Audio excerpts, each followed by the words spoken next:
search criteria you can put in the marketplace. So in extensions, let's say I go here and I say at recommended, right?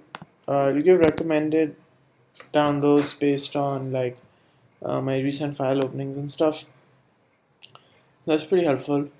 You can get extensions, like you can use filters like at installed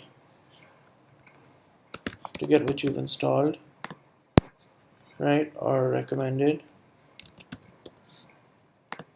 There you go, which we just saw. You can even combine them.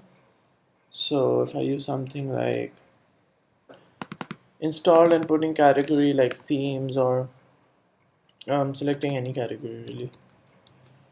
Let's see, not getting.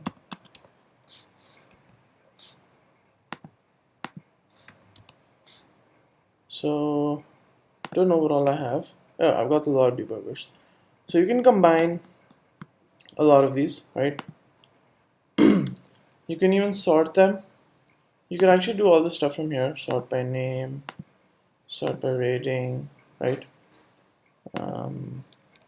So if you had to do that with a query, you can do that here, right? Neat stuff. And yeah, so you have a lot of options available to you here in the search, and essentially just use the marketplace to feel free to install whatever you need.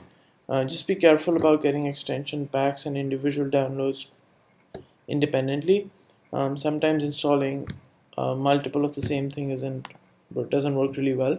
So my review would be just install each thing manually instead of getting the combined packs.